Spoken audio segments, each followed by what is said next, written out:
Today, we're going to talk about AI and the future of work, but probably not in the way you're thinking. We're going to sidestep the usual debate because this isn't really about job replacement. It's about a much deeper, kind of hidden crisis that's brewing inside our companies.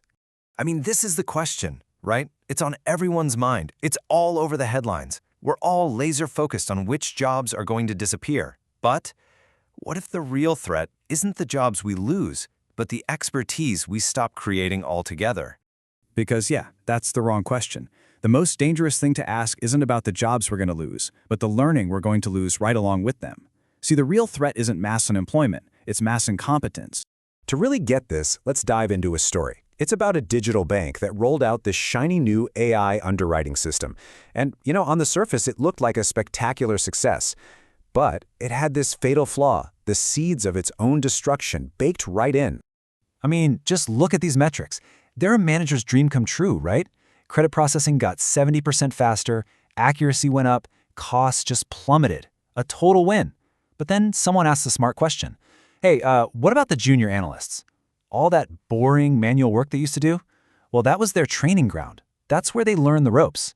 The bank had just automated the very process that created its own future experts. Oops. So this brings up a really crucial question. How are experts actually made? Because it's not just about reading books or taking courses, right? It's this messy, hands-on, almost apprentice-like process. And at the heart of that process is something that researchers call the expert-novice bond. This is where the magic really happens. You take a novice, a junior lawyer, a new doctor, an apprentice chef, and you give them a task that's just a little bit too hard for them. They struggle. And right there, you have an expert, watching, guiding, correcting. This whole dance transfers not just the how-to stuff, but the deep, intuitive knowledge, the tacit stuff that truly defines what it means to be a master.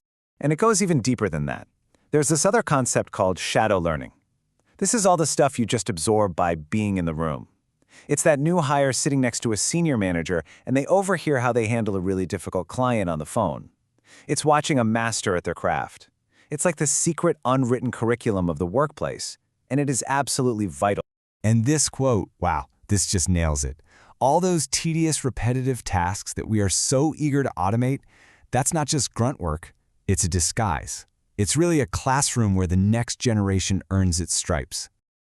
So now that we kind of understand how expertise is actually forged, we can see exactly why this current wave of AI is so uniquely dangerous. It's like a precision strike against the very foundation of how we learn. Okay, this is the crucial difference. You see, previous technologies, they changed whole industries, which then changed jobs. AI, it's much more direct. It targets and automates individual tasks, and in doing so, it rips out the learning opportunities that were embedded right inside of them. And which tasks does AI go for first? Well, it's exactly the ones a novice needs. The routine, the structured, the predictable tasks. The work we label as entry-level or low value. We see them as inefficiencies we need to eliminate, but we're dead wrong. They are strategic assets for developing talent. So let's play this out. Fast forward, say, 10 or 15 years. Where does this lead?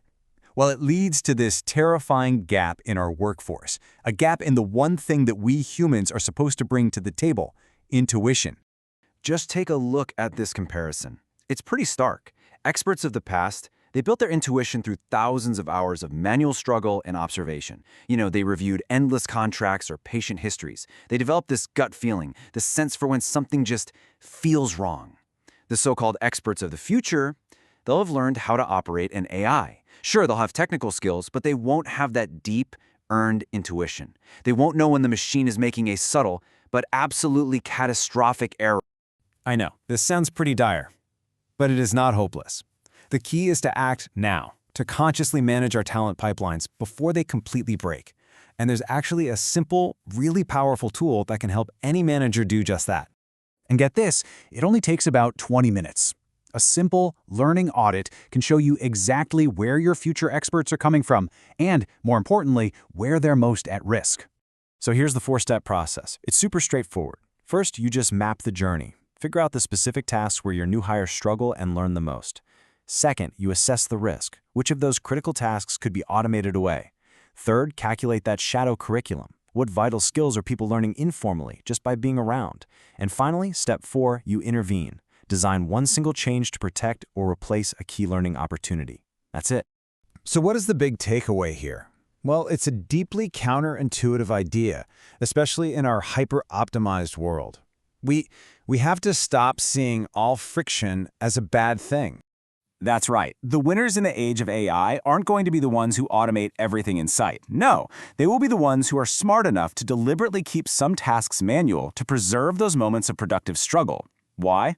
Because they understand that a process that teaches is infinitely more valuable than a perfect process that leaves your team totally blind. Ultimately, we just have to face this head on.